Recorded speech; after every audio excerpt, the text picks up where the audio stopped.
kami butuh, dapur kami harus ngebul. Ya. Kami jualan harus jalan. Ya. Jangan dimiskinkan kami.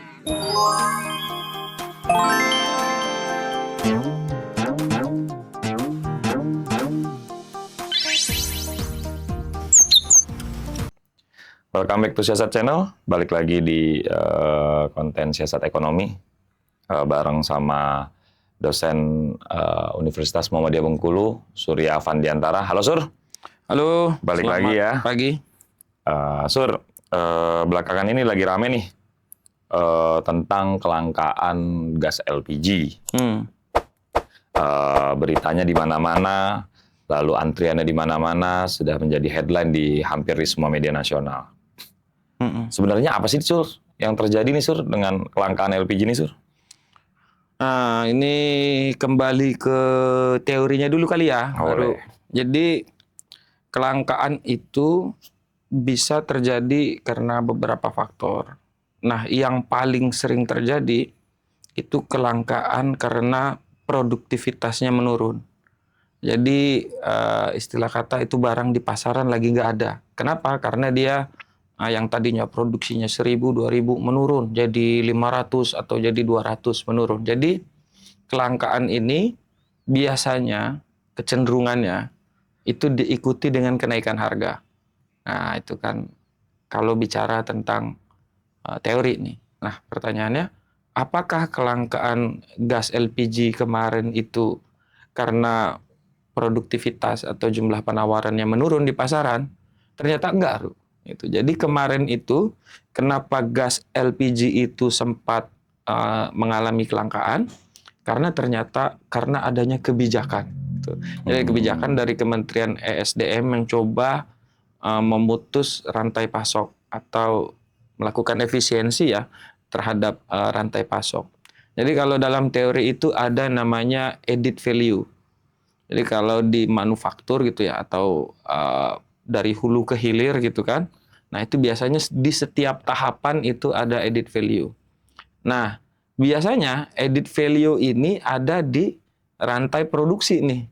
Jadi misalnya dari barang setengah jadi, dari barang mentah, ada added value jadi barang setengah jadi. Terus ada value lagi jadi barang jadi gitu. Itu kan biasanya di situ nih kalau secara teori. Nah, kalau di masalah LPG ini, added value-nya bukan di barang jadi atau tadi di barang setengah jadi enggak, tapi di rantai distribusi. Oke. Nah, gitu. Jadi ini harus dipahamin dulu. Kalau ternyata yang jadi masalah adalah rantai distribusi, bukan di produksi. Oke. Gitu. Jadi satu, produksi gasnya itu enggak menurun, gas LPG-nya itu ya, enggak menurun. LPG Terus 3 kilo ya lebih iya, tepatnya ya. LPG 3 kilo itu maksudnya produktivitasnya baik di internasional ataupun di dalam negeri gitu ya, di global ataupun di dalam negeri itu tidak menurun. Terus kedua juga kalau menurut kebijakan itu sebenarnya ini berbicara tentang efisiensi rantai produksi gitu ya. Nah, supaya harganya bisa jadi lebih murah. Karena tadi ada added value tadi. Nah, tapi added value-nya juga bukan di produksi. Konsentrasinya hanya di rantai distribusi. Jadi kalau peraturan yang coba ingin diterapkan oleh Kementerian ESDM gitu ya, itu kan tadinya rantai distribusinya itu pertama dari Pertamina gitu ya. Posisi Pertamina ini mungkin kalau dibilang produsen juga mungkin masih kebanyakan impor juga begitu mungkin ya, mungkin masih kebanyakan impor. Nah pokoknya sampai itu produk jadi itu jadi tanggung jawab Pertamina kurang lebih kan begitu ya. Jadi ini ada Pertamina gitu kan. Nah, lalu Pertamina ini punya pangkalan gitu istilahnya. Masih di bawah Pertamina tuh. Pertamina masih bisa awasin. Jadi ada Pertamina, terus pangkalan, habis pangkalan ini ada agen. Agen, oke. Gitu kan, ada agen, terus ada lagi pengecer. Nah, ini kan di setiap tahapan itu ada added value-nya tadi. Ada tambahan nilai gitu kan. Jadi added value itu maksudnya tambahan nilai. Nilai apa tuh bentuknya apa? Bentuknya harga. Nah, jadi kalau awal dari Pertamina itu kan 12.000 sampai 13.000 gitu kan. Range-nya dari 12.000 sampai 13.000. Ya kurang lebih segitu kan, 12.000 13.000. Terus masuk ke pangkalan. Ini kan orang-orang pangkalannya perlu dapat untung juga supaya bisa beroperasi gitu kan, mereka ambil keuntungan. Terus juga orang-orang agen tadi ambil keuntungan. terus si pengecer tadi juga ambil keuntungan gitu kan. Oke. Di setiap tahapan inilah ada edit value masing-masing, sehingga sampai ke masyarakat harganya kurang lebih 20.000 gitu ya, 20.000. Ya. Nah, dari 13.000 karena ada tambahan edit value tadi di setiap tahapan tadi, maka jadi 20.000. Nah, yang sebenarnya gagasannya bagus dari Menteri SDM, dia mau pangkas nih edit value. Kenapa? Supaya di masyarakat harganya bisa jadi lebih murah. Jadi dari 13.000 ke 20.000 tadi supaya dipangkas mungkin bisa jadi 14.000, syukur-syukur jadi 13.500 atau 15.000, pokoknya nggak sampai 20.000. Tujuannya itu. Cuman masalahnya kemudian, Ro, ini yang ternyata kenyataan di lapangannya, ketika coba dipotong nih rantainya tadi, malah pendistribusiannya jadi bermasalah. Nah, ini kan jadi dilema. Satu sisi sih niatnya bagus supaya harganya jadi lebih murah bagi masyarakat. Tapi ternyata ketika dipangkas rantai distribusinya tadi, malah pendistribusiannya jadi nggak jalan. Jadi Antrian di mana-mana. Iya, antrian di mana-mana. Jadi gas LPG-nya itu nggak sampai ke end user, ke masyarakat, baik itu pedagang, baik itu untuk konsumsi rumah tangga. Itu jadi nggak sampai. Kenapa? Tadi karena kayak kilang Pertamina, kayak Pertamina itu nggak langsung mampu gitu ya, dalam tanda kutip nggak bisa mampu menyalurkan gas LPG ini ke masyarakat. Nah, itu masalahnya, akhirnya terjadi kelangkaan. Nah, masyarakat akhirnya ngeluh gitu kan, timbul kekhawatiran, terus kritik di masyarakat, mana nih gas LPG langka. Langkanya bukan karena gasnya nggak ada, tapi pemerintah gagal dalam tanda kutip ya, Kementerian SDM akibat kebijakannya itu pendistribusiannya malah mengalami permasalahan, nggak bisa sampai ke konsumen atau ke end user. Nah, kira-kira kayak gitu. Oh, berarti Nah, itu masalah. menurut lu titiknya adalah masalahnya adalah di eksekusi dari ininya tadi, kebijakannya tadi. Iya, betul. Tapi kalau secara kebijakan lu melihat bahwa pemutusan dua, berarti yang diputuskan ada dua tuh, si pengecer dan si agen yang niatnya mau diputus. Nah, menurut lu dari kacamata ekonomi itu baik nggak untuk ekonomi, bahwa ada beberapa bakal banyak juga yang bakal kehilangan mata pencarian dan angka produktivitas kira-kira bakal menurun nggak? Tadi ya dibilang kalau bicara produktivitas gasnya itu nggak bermasalah tadi kan sebenarnya. Tapi kalau bicara lapangan pekerjaan berkurang, iya Ru, pasti kan berkurang. Tadi kalau misalnya agen itu diputus rantainya gitu kan. Ini kan yang dihilangin agen nih. Iya. Dari pangkalan gitu kan. Nah, terus maunya jadi si Pengecer. pedagang ya, Ya, pengecer itu, pengecer termasuk juga warung itu harus ambil langsung ke pangkalan gitu kan. Nah, sekarang kan udah mulai dibuka lagi kan. Karena itu yang instruksi presiden itu. Iya, instruksi presiden mulai dibuka. Tadinya malah sampai pengecernya pengen di ini juga, Ru. Pengen dihilangkan juga, nggak boleh jual juga di warung-warung kan. Karena pemikirannya si Menteri SDM ini ada permainan harga di pengecer. Nah, gitu kan. Jadi kalau ada pun gas oplosan, terus juga ada harga yang nggak kekontrol, itu salah satunya terjadi di pengecer kayak gitu kan. Nah, di pengecer, di agen juga ada kemungkinan itu terjadi karena yang mampu dikontrol oleh Pertamina itu cuma pangkalan aja. Nah, selebihnya yang mengikuti mekanisme pasar gitu. Iya, nah itu yang dikhawatirkan oleh Menteri SDM melalui aturan itu kan. Alasan Menteri SDM itu kayak gitu. Nah, tapi sih kalau kita kembali lagi ke teori edit value itu tadi, tujuannya bagus. Tujuannya supaya harga gas ini di masyarakat jadi lebih murah. Tapi begitu dipotong pengecer sama agen, gitu kan, akhirnya masyarakatnya yang nggak bisa akses gas. Kadang masyarakat nih kayak ibu-ibu rumah tangga lah misalnya contohnya. Terus juga pedagang-pedagang warung gitu kan, pedagang-pedagang gorengan, pedagang pecel lele. Ya terutama ibu rumah tangga nggak tahu Ru, di mana pangkalan Pertamina tuh nggak tahu gitu kan. Betul. Misalnya di provinsi A gitu, itu pangkalannya di mana? Gitu. Sementara lagi ada pengecer aja gitu kan. Kadang di pengecernya juga kesulitan mengakses gas kalau seandainya Pertamina dari pangkalan nggak tersedia gitu kan. Nah, jadi masalah ini murni di distribusi. Niatnya bagus karena ingin menurunkan harga dengan memotong edit value tadi gitu kan. Nah, tapi ini Di eksekusinya masih bermasalah. iya, di eksekusinya masih bermasalah. Masalahnya kemudian malah masyarakat jadi susah untuk mengakses gas itu. Ya tadi di distribusi permasalahannya gitu. Nah, oke. Tapi kan semangatnya harus kita garis bawahi ya, bahwa semangat pemerintahnya adalah ingin agar kemudian statementnya Sri Mulyani kan juga sempat ramai kemarin bahwa harga gas itu, gas 3 kilo itu harusnya cuma 12.000 sampai 13.000 kayak lu singgung tadi kan.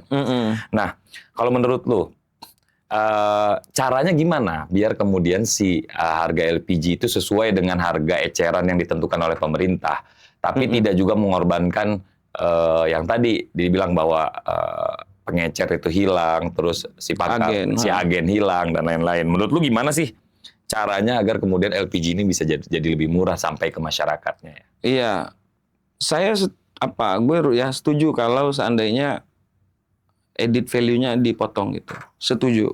Supaya harganya turun dan mungkin dari 20.000 bisa jadi 15.000 atau 14.000, syukur-syukur 13.500 gitu kan. Setuju di situ setuju. Nah, cuman yang dipotong di mananya dulu nih. Nah, kayak gitu kan. Yang dipotong di mananya dulu. Kalau secara pribadi nih, menurut gua nggak benar kalau dipotongnya di pengecer. Nyatanya ketika pengecer dipotong masyarakat malah susah akses. Betul. Menurut gua nih yang dipotong itu di agen dan di pangkalan. Kalaupun ada yang harus dipotong edit value-nya, di agen dan di pangkalan. Jadi pengecer itu mengakses gas langsung ke gudang Pertamina. Nah, begitu. Jadi ada dua rantai yang dipotong gitu. Otomatis edit value-nya juga berkurang di situ. Iya, terlepas juga mungkin nanti bisa dikasih di kemasan ya harga gitu. Kan bisa aja tuh kalau bicara permainan segala macam bisa kita akalin di harga. Jadi kan kalau kita beli beberapa produk itu kan suka ada tuh harganya HET, betul di situ. HET, harga eceran tertinggi. Yeah. Nah, gitu kan itu di kemasan dipasang. Terus juga tadi kalau untuk mencegah oplosan gitu ya, oplosan, mungkin masyarakat jadi kasih edukasi. Oh, ini loh segel resmi dari Pertamina, begitu kan?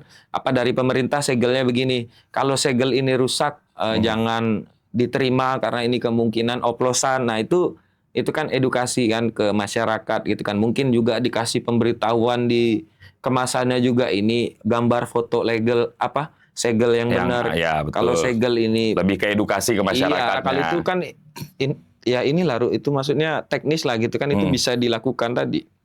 Bisa dipasang di kemasan begitu maksudnya. Jadi kalaupun ada pemotongan rantai distribusi untuk mengurangi edit value, itu tadi justru di pangkalan di pangkalan dan kemudian juga yang kedua di agen. Mungkin di situ yang dipotong. Karena terbukti rantai terakhir untuk ke end user, ke konsumen, ke masyarakat itu adanya di pengecer. Betul. Nah, ini kan udah diuji nih. Coba nih pengecernya dihilangin sama agennya. Gitu kan langsung ke kan kesulitan tuh untuk melakukan distribusi gitu kan. Nah, gimana kalau seandainya agennya yang dihilangkan, terus juga yang pangkalannya dihilangkan. Tapi udah gudang Pertamina aja dimanfaatkan. Jadi pedagang warung itu bisa ambil langsung di gudang Pertamina. Nah, tinggal nanti kan masalahnya distribusi dari gudang Pertamina, transportasi ya maksudnya transportasi pengiriman dari gudang Pertamina ke warung-warung nih kayak gimana. Nah, mungkin nanti di situ di tengah-tengah itu ada vendor mungkin ya kayak perusahaan jasa antar. Pihak ketiga lah di situ. Iya, ada pihak ketiga boleh aja di situ. Tapi kan itu jelas. Itu jasa antar begitu, vendor jasa antar gitu. Dia nggak ada edit value di situ. Iya, jadi edit value-nya nggak dua kali, satu kali aja gitu. Nah, kalau masalah pedagang ambil untung ya pastilah pedagang ambil untung. Tapi kan ini pedagang pengecer, pedagang kecil, pedagang warung gitu loh.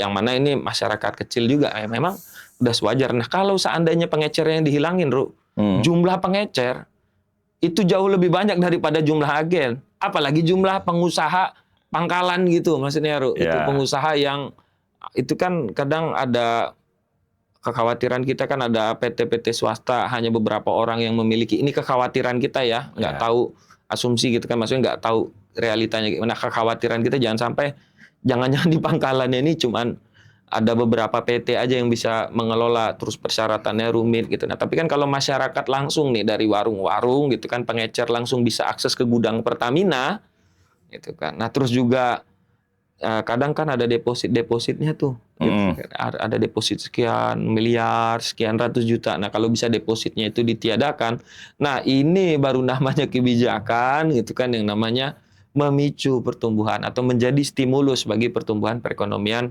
masyarakat di bawah. Gitu, Oh gitu. kira-kira. Jadi solusi lu buat pemerintah deh untuk menangani ini nih kan, sekaligus ngasih solusi ke Menteri ESDM deh. Baiknya gimana sih cara pendistribusian tadi itu secara lebih singkatnya deh.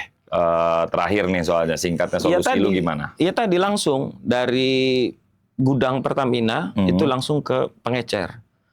Masalah di tengahnya itu nanti ada perusahaan atau vendor yang bertugas untuk mendistribusikan, itu kan soal ya mungkin dia punya truk, mungkin dia punya kargo apa segala macam, mungkin bisa dibicarakan. Tapi yang perlu dihilangkan added value-nya itu justru bukan di pengecer, tapi di agen dan di pangkalan.